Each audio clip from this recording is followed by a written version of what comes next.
Hello, I'm Peter Eyers and welcome to Stages, the podcast that converses with creatives about craft and career.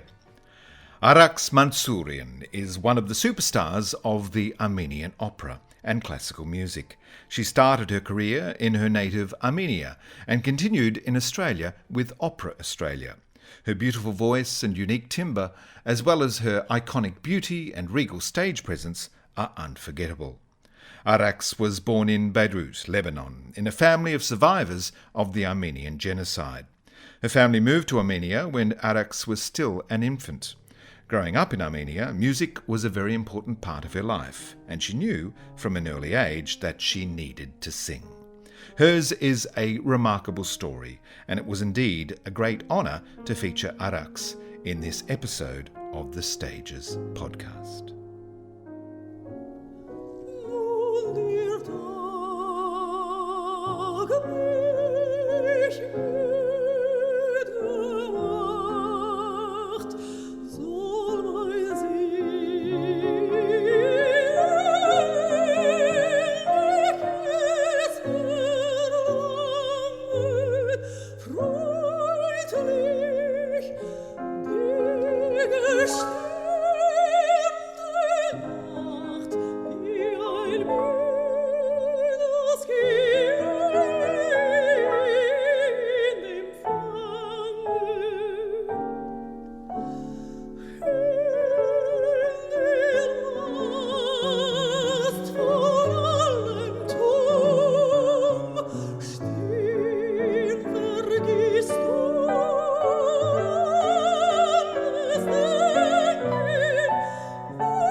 Arax Mansourian, welcome to the Stages podcast. Hello, Peter. It's so lovely to sit down and have this conversation with you. Commenced by a lovely greeting when you walked into my home today. Could you tell me about that? Repeat that. The Armenians said when you're going somewhere first time, saying, "Oh, vodka scherov lini," means my feet will bring you luck. First time. That's Armenian thought. Oh wow, vodka scherov lini. My entry brings you luck. First entry, first time. Yeah, that's a lovely greeting. You bring in a lovely energy, in which indeed you have. Thank you. But as one of the superstars of Armenian opera and classical music, I look forward to this conversation. And of course, revisiting your stellar career in Australia too, with Opera Australia for many years. Yes. When was the last time that you performed? Last time, I think, as I remember, was 2007. I had Turandot, because I did Leo before that. This time I did Turandot and Yenufa in Kostelnichka's character. Anyhow, I had a problem with my neck and I just had the injection, and I sang for a cover show. I was understudy. And of course I was holding my neck when I was singing Turandot, higher note, and they said, "Oh, can you sing?" I said, "No, I can't," and I canceled. And I said, "Can I stay? Yenufa, it's easy to sing. I can sing." He said, "No, if you cancel, you have to cancel both of them." It was very sad, very sad.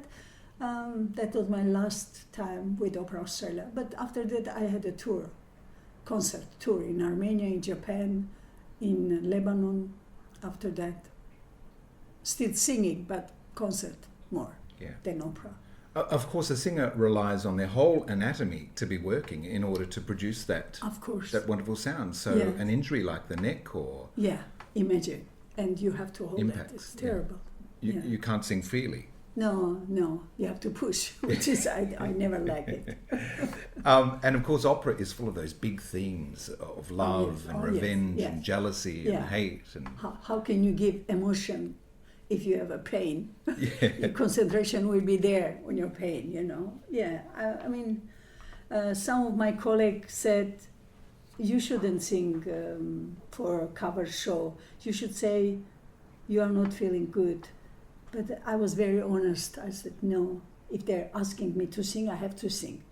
He said, if you didn't, maybe you will recover till performances start, and maybe you will have chance to perform. I don't know to say his name, but Stephen Mould. Yeah. Stephen Mould. He was with Opera Australia at that time. We were working together. Yeah, I regret, of course, I could do because I was ready. But that's happened. That's showbiz. I can't go back, that's right. As a singer, of course, your voice is your main tool. How did you care for your voice when you were in a season of opera or concert tours or something? How do you make sure that it's accessible for you every night? Oh, it's very interesting because at the moment I have questions, 52 questions, one of them that from Russia. I have this for a magazine, and it will become a book as a Armenian famous people book. And I have this question: what do you think about your voice, about your technique? And I said, you shouldn't scream, you shouldn't drink, you shouldn't talk too loud. I always protect my voice to be, when I felt, always your concentration is there, or something is itchy or something. Oh no, I have a performance, come on, relax and relax. Even when you try to sleep, brain is working, vocal cord is working. It's very interesting. Even if you're because not making a sound? in your mind, when you're singing, it's working. Muscle memory. Yeah. Yeah. But still, to be quiet, sleeping is the best. Some singers have vocal rest during the day. Did you ever have that where you did not speak? Very interesting. Yeah. You're reminding me the performance, not talking, they're writing things. When I saw that, wow, it was surprising for me. Writing, can you make it something? Not talking. That's really, I don't accept that. Right. No, it's too much. Yes. Yeah. But if you have the right technique, that's going to support you, I guess. Yeah. If you have a right technique, that's the main thing. As I always said, Tito Gobi said, your under belly button has to be like a rock. The upper part has to be like easy and flexible, and neck and shoulders. That's amazing. If you have that under belly button like a rock. Because that's where the support is. The support is there, yeah. Like sometimes I said that's foundation. If this building, 100 years, if it doesn't have strong foundation, long time this building was gone, It's the same singing. Because you can't create bel canto, piano, legato, music, not the sound that I never say. I don't want to sound. I hate forte words. When they say forte, I can't stand that. Why forte? Forte is music. Every composer have their own fortes, right? Yeah. If Schubert or Schumann or Mahler or Fauré says forte, it's their forte. Puccini, Verdi, their forte. Find your forte. I think you have to find which one is good, which one is the right one for your voice to not damage. But now, unfortunately, many singers, they're creating sound, unfortunately. Big voice. Because some composers place big demands on their singers, don't they? Yes. But still, you are the boss. They're writing music, but you are introducing, you are on stage. Composer said 3 forte.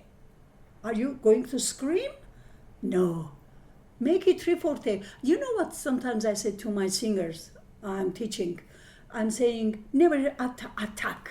Just like staccato. Start mezzo voce. Then if you need to crescendo, you can add because you have safe foundation. You can build on that. You can do crescendo. You can do forte. Your forte again. And it's about hitting the notes, but also investing them with the emotion that is required. Of course. The acting of the song. Yeah. Because what are you saying? It's important, yeah? Sometimes I said, io t'amo, for example, I love you, yeah? It's different colors you can say. You can't say, I love you. No, it's not love, it's anger. Find that color, the meaning in your voice. How can you say that? How? How can you go in? Nobody will hear that, but they will hear. It's very interesting.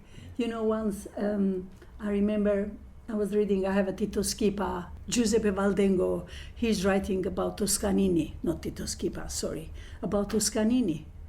And there was a one-day rehearsal in La Scala, and Toscanini was saying this story that bass came, beautiful, big voice in a room, singing Iago, I think. But I remember the story that he was singing big, everybody coming as usual, you know, who is that? A new voice. Next morning he said in orchestra, Pete, I couldn't hear his voice because he was screaming. And comparing with Gali Curci, Collager soprano with tiny small voice, he said when she was singing, her voice was touching the wall because she had the right placement, yes. Not screaming, not pushing, you know, singing. Bel canto. Yeah, yeah. And we know also with music, if it is performed in exactly the right way, music is so powerful when you have that meeting of the intensity from the singer hitting the right note. Yes. The sounds. It is powerful. The sonic meaning yes. can be very powerful. Of course. And you're sharing story with audience. Yeah, you're telling them story through words and through emotions that you have to feel to be able to share. You know, if you don't feel what are you singing, what are you saying, how can you pass this to audience? Yeah. You have to feel, number one. You have to sing through emotions, feel that what you're describing, that, you know, inside. Forget about audience. Yeah, I said, I don't see any audience. I don't, I'm sorry. I am Arax, I'm not Arax. I'm Aida, for example. You're the character, yeah. Yeah, I'm the character. If I think, oh, I am here to create Aida with my voice, I'm not Aida.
I never invite people to my performances. I never did that even in Armenia. I never like to say, oh, tomorrow, or I'm singing, would you like? That's very strange, maybe. I never did that because my goal was be on stage and create music, character, do my best. That was my goal. And you are also required to sing in other languages than your own. Yes. So you must know what you're singing. Of course. I was just saying, you asking a question that I have in that 52 questions. One of that, I was learning my Wagner 1 year, Tristan und Isolde and Parsifal. When Simon Young was here, she liked me and she gave me a lot Wagnerian. And even one day I said, Simon, I'm not Wagnerian singer. She said, I know, but just learn. In any case, you can be ready if something happened. And I wake up in the morning, 4 o'clock, sitting in my kitchen, because I'm living small unit, in my kitchen to not disturb my husband, and my daughter was living with me at that time. I was learning German, translation, finding pronunciation, 4 o'clock, till 9, till 8 o'clock. Then I could practice with my voice. But then text is very important, how to pronounce. Listening other singers, of course. I like to listen Elisabeth Schwarzkopf. Her German is very good. And some other singers compare with you. I remember once I was listening my brain, Kasselseinen, my best friend, my dear friend, who I started with him when I came to Australia. I didn't speak any English, and he was helping me through musical language, and we understand each other without speaking. I couldn't hear anything. So the common language was music. Exactly. And he was explaining to me, and I know what he means to me, and he was playing. He said, no, one singer, I don't want to mention her name because I love her. He said, no, don't listen. Her German is not good. I never forget that. I follow his advice, and I start to listen to other singers. Well, that's the beauty for singers today, isn't it? They have such an archive of recordings that they can listen to and learn from. Yes, that's right. Yeah. That's very important. I always give advice. Go and listen, my singers. Too good and bad singers. And bad. Yeah. Actually, bad is good. Yeah. Because to listen bad, you can say, she or he, no, I listened the good one. See, she's singing bad. Even vocally. I said, listen, bad singers too. Then you will understand which one is the good one. Right? Yep. Now, I hope I pronounced this correctly, but who was Solomon Sogomonian? Solomon Sogomonian was a Komitas, the greatest composer. Armenian composer. Yeah. He was born in Western Armenia.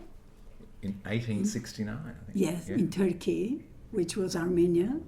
Of course, during the Ottoman Empire. Yeah, exactly. And Solomon Sogomonian was the youngest boy from poor family, orphan. And the telling that from Armenia, from Armenian Catholicos, sent someone to find good voice having child, to bring Echmeadzin to study in Cemaran, I don't know how to say, school, Echmeadzin, the church school, to learn history, music, and of the church, music of the church, history of the church. Music, right. Church. Because he was a priest, wasn't he?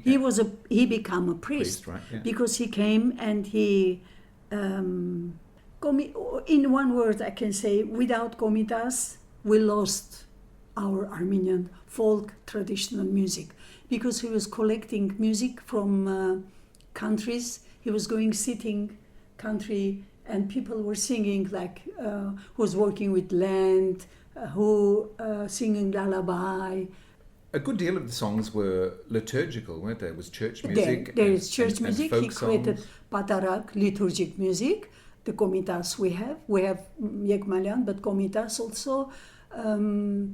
I sang in a church 12 years in Armenia, and I was the first performer, Komitas Anush Opera. He started to write Anush Opera, which we have Armen Tigranian, the different composer. Anush poem is a Hovannes Tumanyan, the writer.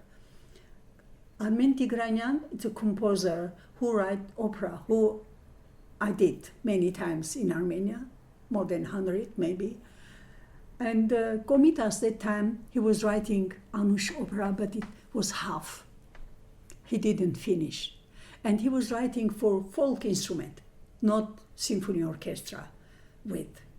And one day, I was working with the Komitas Aget, which means musicologist, Komitas specialist, Robert Atayan.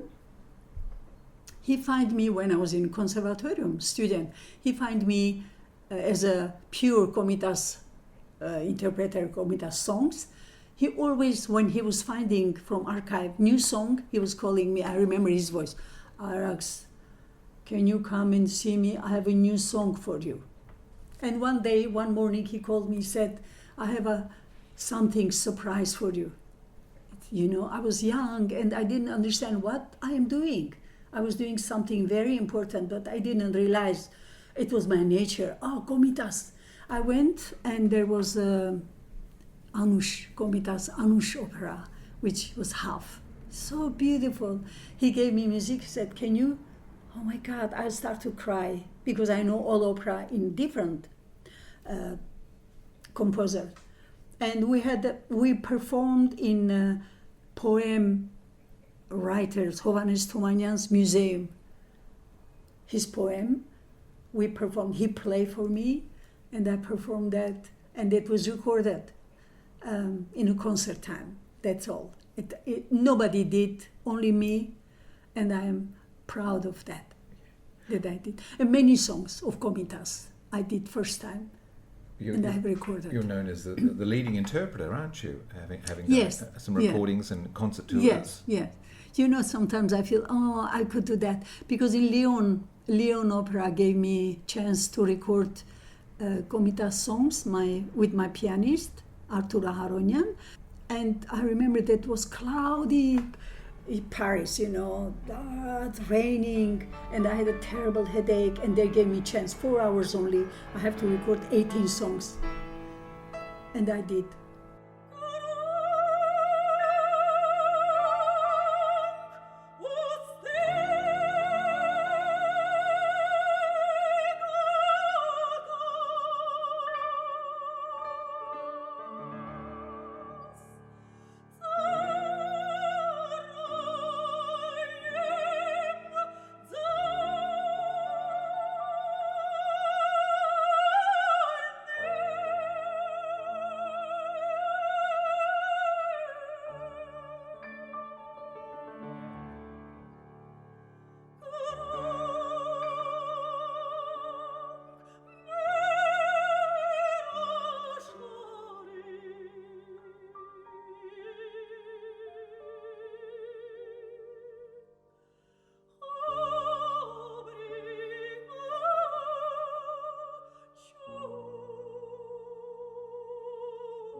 Anush, what is the story of Anush? Anush, it's very interesting because when I did Katya Kabanova with Opera Australia, the story similar, and my heart was really crying. I was going back to Anush in Armenia. Anush, it's a young village girl who was in love with the Saro guy, shepherd. He was a shepherd. And her brother also was shepherd, and in countryside, wow, you are in love with my sister, okay, everybody will say. And one day the name is Gulash. They're in a wedding, in a countryside wedding. Anush was there, and my brother as a Anush and my lover, they have to play together, like goulash, we say, on the ground, everybody, looking, doing that. And suddenly my lover, Saro, looking at me, Anush is looking at me, and he pushed my brother down.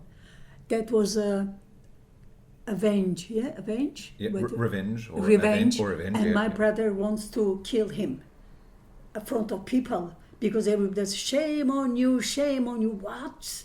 For men to listen that. And he followed my lover and he killed him. And Anush become mad. And I'm singing on the mountains, I'm calling him, I'm coming to you, and I'm jumping to the river, the bed, which is still. So just like any other opera, isn't it? Men behaving badly and women jumping to their death. That's right. That's why Katya Kabanova, she killed herself because of lover, because, Yeah. Tosca. That's right. I remember when in Brisbane I did Tosca. I have to jump. Arax, can you jump? They're holding big mattress. I said, don't worry, I will jump. And you know how many people around that mattress waiting for me to catch it.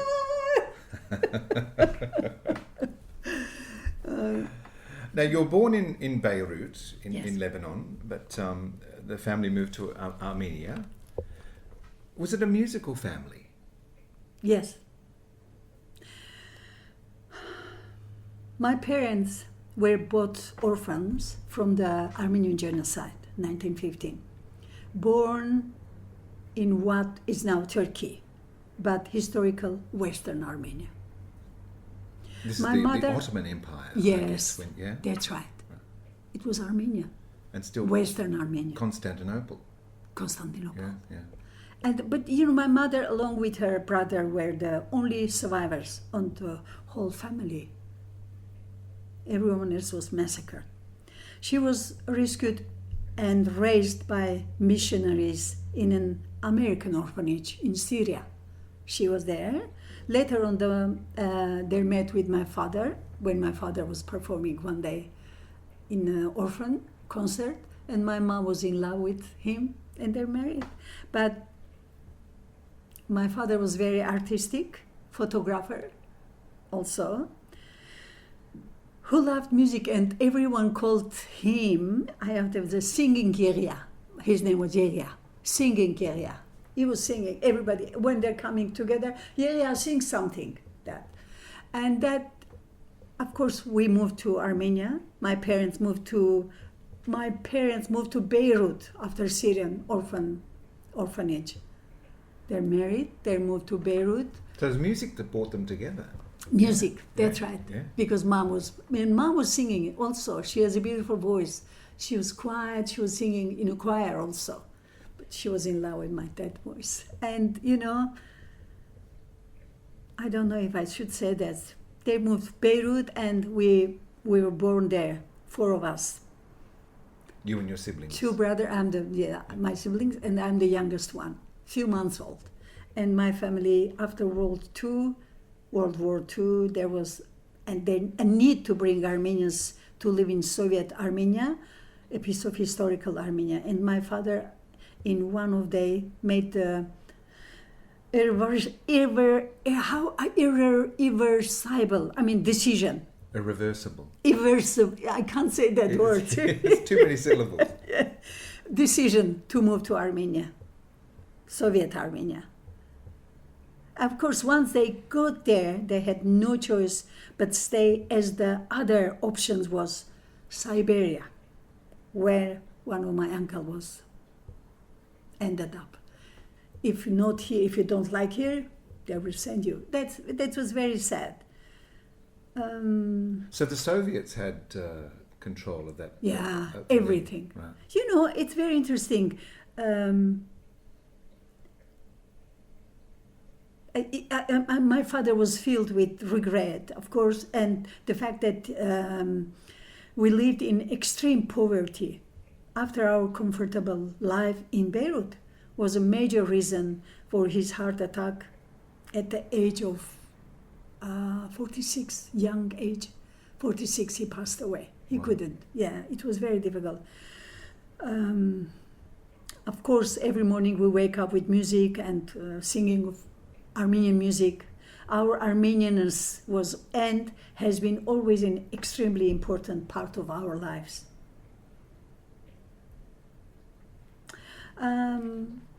My father's dream was to his 4 children to become art in art, but Creative. yes, Artists, performers, yes, theatre makers. Yeah. that's right. Yeah. And my eldest brother become composer, world famous composer, Arax Mansourian. Yeah. Recently, Riccardo Muti was conducting his Requiem in Italy, and he came to Armenia. He conducted also with chorus from Italy. My other brother, who passed away already 2 years in France, he was an artist, painter, beautiful, unique artist. My sister could become film actress, but she married and husband stopped that. You had some offers to be in the films too, didn't you? Yes, Yeah. yes. I had offers. How do you know? Yeah. The great Parajanov and Malian, Henrik Malian, big film director. Parajanov, when he saw me, he said, "Oh, I would love to my brother, I would love to your sister be part of one of my film." That's his words. Wow, Sergei Parajanov, the greatest. And Malian also, who my brother write music on his films, few films. But my father's dream became true when he was already in heaven. He could just enjoy from heaven to see his dream to become true. So he wasn't able to. You're all too young, I suppose, when he passed away. Yeah. I was 13 years old. Right. And I was singing one day. I remember we had a guest. Government gave us unit, 1-bedroom unit, and the people came celebrate. I sang something. My father was looking at me. I remember like today. Said, I felt suddenly what I'm doing. Dad is singing only in our family. He said, "Dad, I want to become singer." He looked at me very serious. Said, "You will become a singer." I never forget that. Never. That's the wonderful thing about memory, isn't it? You can be displaced. You can have everything taken away from you, but you still have those stories in your head. Yeah. Otherwise, how can you live without that memories?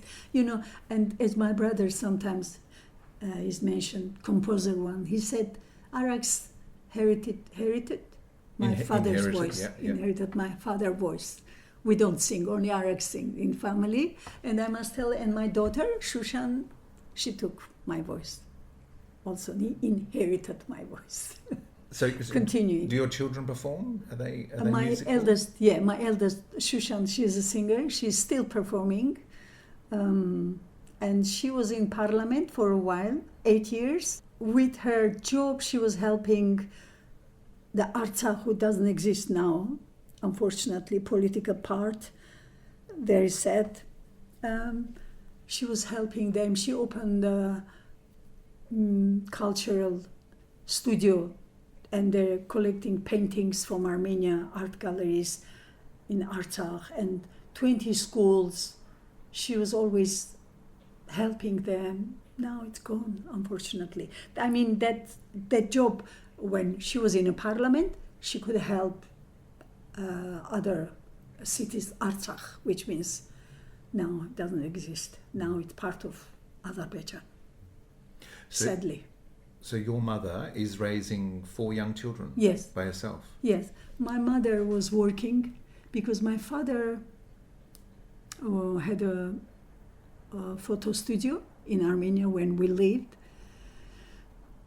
But because he was very artistic, very fragile, he started to drink.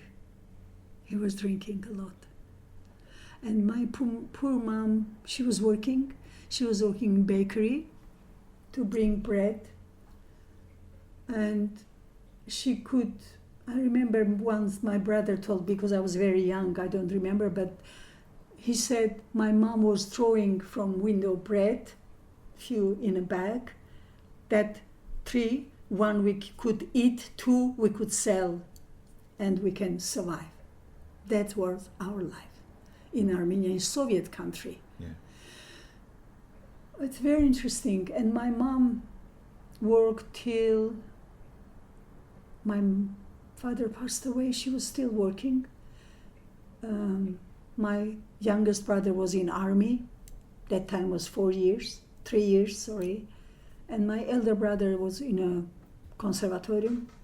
When my father passed away, I was in school. And my sister, after a year, she got married and she went to France. Yeah, we lived with mom till she was 83, till 93, till I moved to Australia, 94. Yeah. 94 January. Well, she lived to a good age. Yes, Yeah. yeah. And I was very much connected with my mom and my children, very much. And it's very interesting. My mom was very honest, very never been proud for, children are famous, never. Humble, very humble. Every time when I was going to have a concert or television, Mom, I'm going, God will be with you. God will be with you. Everything will be all right. And one Sunday, it was last Sunday in 93, because my mom passed away 93, 6th of September. In August, it was Palm Day. I sang in television. They show my liturgic music. And I was singing there, and I called straight away after, Mom, did you hear? First time, she said, good on you, my daughter, you make me cry. First time and last time. She never say, yeah, I heard, good on you. Yeah, she never say something, oh, my daughter, my son, never. Humble. I never forget it, good on you. I never forget. You made me cry. I sang Ures Mairim, Where Are You Mother, when Christ on the cross, and he's singing that Ures Mairim, Where Are You Mother. I sang that. That's suitable for that day. Beautiful. So how do you begin to realize your dreams and escape that extreme poverty? Are you discovered? Where are you singing that you can express your voice? I never think about that. When I was in the kindergarten, I remember I always waiting that my teacher will say, Araxik, it's a little, sing something for us. I remember one day she didn't. I cried. She didn't say sing something, and we came because after that we have to come and sleep lunchtime before. I never forget. Of course, I sang always. My family, we singing all together. And one day I came college, Romanos Melikan Musical College. I went, I did audition. Nobody knows. My mom was working.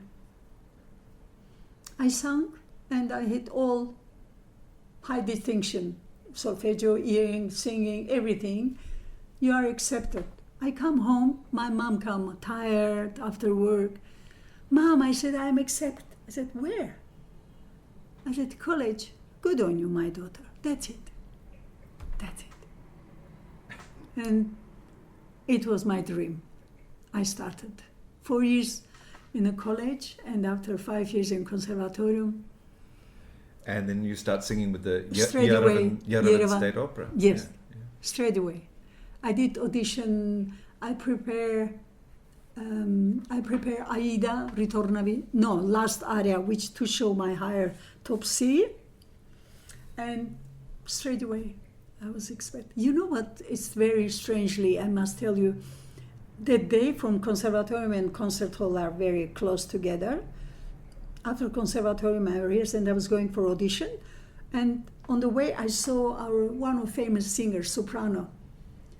She stopped me. I said, hello, good morning or good afternoon. She said, oh, I heard you doing audition. Why are you doing audition? You have a very small voice. You go and sing chamber music. You know, I just kept my tears before my singing, you saying these things. People, my colleagues, they're saying, oh, she has a small voice. I never understand what mean small or big voice. That's why now when they're talking about, oh, she has a big voice, I can't stand that. Music. Forte. Ah, forte. That's right. See, I've learned something today. So, look, you have a repertoire that encompasses over 30 roles, I think. Yes. Do you have a favourite? Oh, you know, I must tell, of course, you know, it's very interesting. When I sing some role, for example, I remember when they gave me André Chénier, because I learned in Maddalena, the main soprano role. When they gave me Madelon, which is an old woman, and she's singing, I don't know how long, 4 or 5 minutes on stage, something like that. I was very depressed. I said, why I have to sing? In my life, I never did old character, always, you know, Elizabeth It's Valois. like a cameo, one appearance, a big song, and then go. Yeah, exactly. Right. Yeah.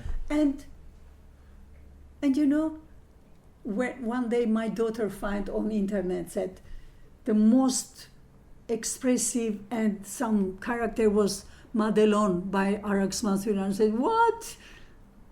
I was in shock because there was American tenor, soprano, famous soprano, singing big roles. And I'm just singing tiny Madelon, the blind woman. And there was somebody told, I don't remember exact, but my daughter said, Mom, did you see that? No, I said, wow. They're saying only the language I can't exactly say, but the only source of something, emotion, was Arax Mansourian's Madelon. Wow, it's good. And I just remember when once Toscanini said, one day he was conducting Othello and Amelia, who is the singing servant, and she was terrible. He said, never the small roles has the best singer.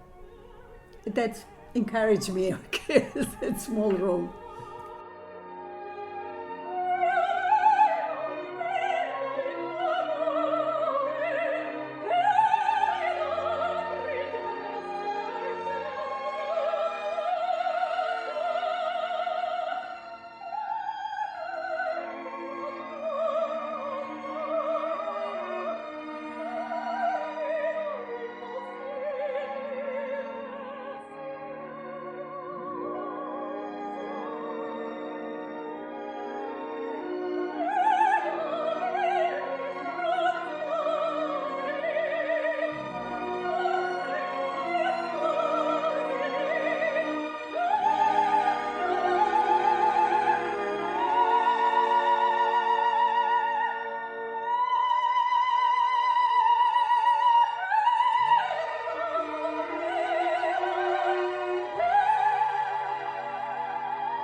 Now, a role like Liu in Turandot, I think you did several times. Yes. Yeah. Yeah, I love that. It's not small role. Liu, it's one of the, Turandot, Calaf, Liu.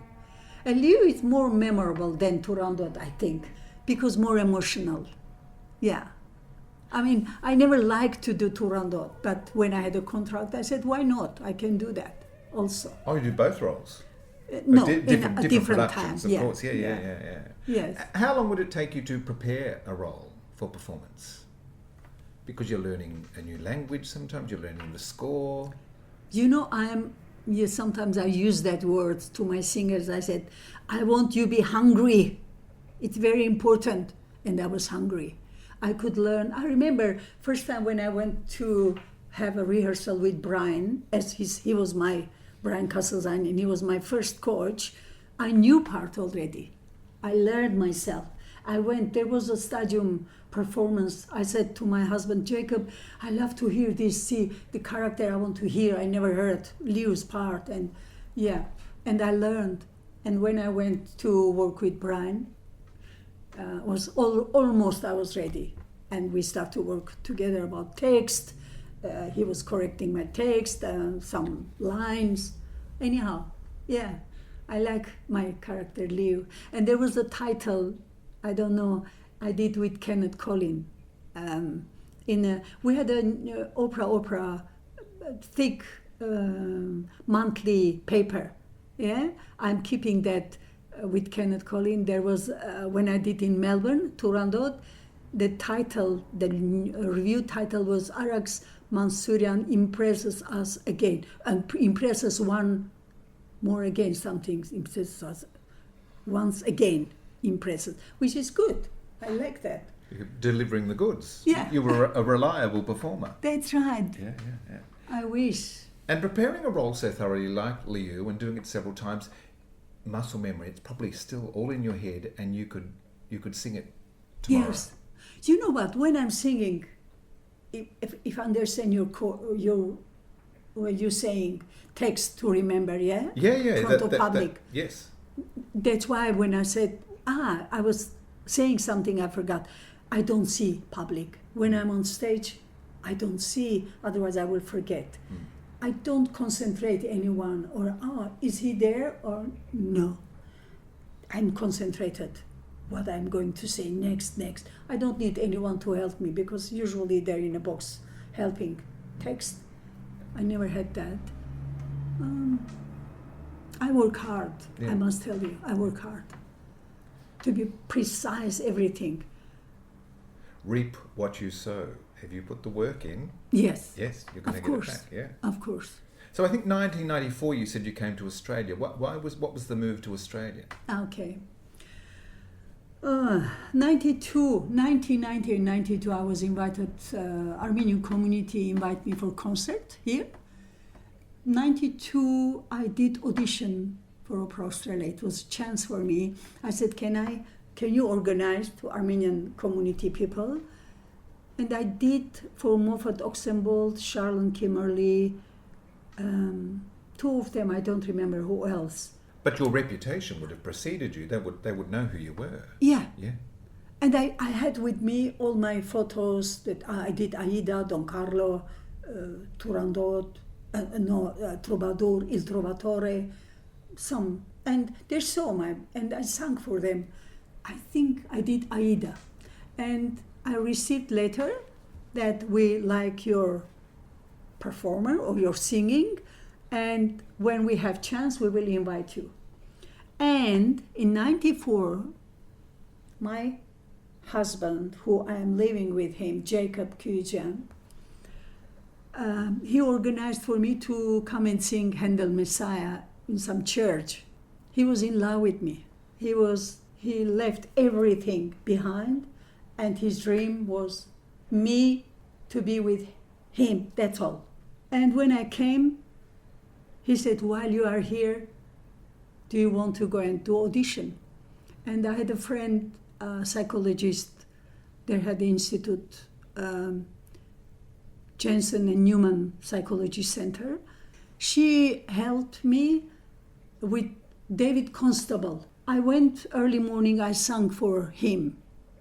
I remember I sang Schubert and Pace Leonora, Forza del Destino, and then straight away after I did in audition in 30th of August. 2nd of September, I got a contract to sing Turandot. One performance only. That was like checking, you know. And then we married with Jacob because he did everything for me to stay here in Australia. And I started to work with Opera Australia and become citizen, and yeah, I'm here.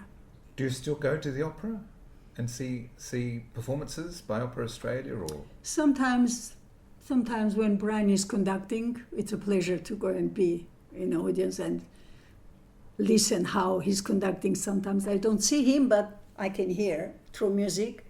You are now regarded as one of the world's best vocal coaches. You have many students who are very lucky to benefit from your extreme wisdom and experience. Thank you. What do you love about teaching? Oh my God. When I'm teaching, you know, sometimes I said I'm not teacher. I'm a musician. I'm sharing my knowledge, my way that I go through all my life. I'm sharing with you to not do the same mistakes as I did or do right things. And it's my pleasure, my passion. At the moment, I have a beautiful bass, Chinese. Oh my God, what a singer, what a brain. If singer doesn't have brain, doesn't understand, it's killing me. I want, when they understand, that's my happiest day, okay? I'm happy when I have result. And suddenly I'm smiling. The light bulb goes That's off. right, Yeah. that's right. You know, it's straight away light is on, oh my God, thank you. Sometimes I said, thank you for singing good today. Thank you. No, thank you, because you made my day. I heard music, I heard someone who understands, who can do bel canto, who can sing music, not create sound, not flat, I can't stand. Anyhow, it's my pleasure. You're sharing the forte. Yes, no, not really. Good fortes, not strong fortes. It's good forte, of course.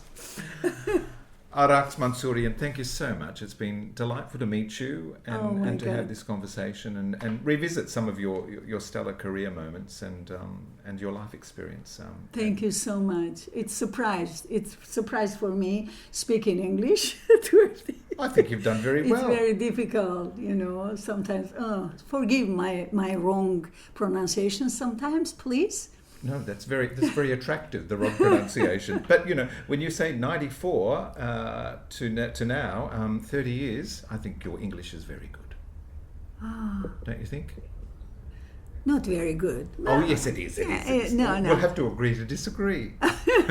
Look, did I say about my youngest daughter? Oh, no, please. No, you told my us. Youngest daughter, I want to say that, definitely. Because she'll be listening, no Because, definitely. Are you a grandmother? I am grandmother. Oh, wow. Yeah, Oh, that's great. I'm a grandmother and I have 2 grandboys. Yeah, I have, the eldest one is 26, youngest is 16. 26, he's an artist, Grigor. He's an artist, crazy artist, modern, you know. And the youngest one learning now in a college. Drum. Percussion? Drum. Yes, something. And my youngest daughter, Mariam, has a master's degree in archaeology and at the moment is working on her PhD at the Academy of National Sciences of Armenia. Wow. That's Mariam. You must be very proud. I am proud. Yes. She never, Mom, don't be proud. I haven't done anything. She's very humble, very clever. She started to learn reading when she was 3 years old. She was finding books and learning Russian alphabet, and she learned herself how to read books. That was her happiest time when someone in her birthday or Christmas time giving book. That's the biggest gift for her. And my Shushan is still singing. I'm happy with her success. People like her. She has a beautiful, unique voice. Beautiful. Yeah. And I'm missing them. I bet. I'm missing them, and I'm dreaming my end of my life few years, if God give me to live with them. That's my dream. To go back to Armenia? Yeah. Yeah. We'll see what my husband's health will be. He wants to come with me, but he had a big heart problem. Anyhow, Right. that's a different question. Well, I wish you every good luck. Thank you so much. And lots of love. Thank you so much. It was lovely to meeting you and to be in your beautiful, full of art unit. Really full of every corner is art. I can tell who you are. We Thank need you to so surround much. ourselves with art, whether it be Exactly. music or visual art or theatre or... Yeah. Exactly. Yeah. And thank you, Brian Castlezanian, who helped me, and he's with me all 30 years. He's a fantastic musician. I'm proud to call him my little brother. He looks like my brother, composer brother. Yeah, I'm happy to have him in Australia. And hopefully one day we go together. Brian will come Armenia and had a concert. I will be in the audience and say, "Bravo, Brian!" That's my dream now, hopefully. Thanks, Arax. Thank you so much. Arax's story is a remarkable one, and it was a privilege to have her share it with Stages listeners. For those of you keen to investigate the music of Komitas, Arax has recorded an album of this repertoire, and you can find it on iTunes. Thanks for joining us in this episode, Further Conversations with Creatives about Craft and Career. I'm Peter Eyers. Keep well, keep warm, stay safe, and I'll catch you next time on Stages.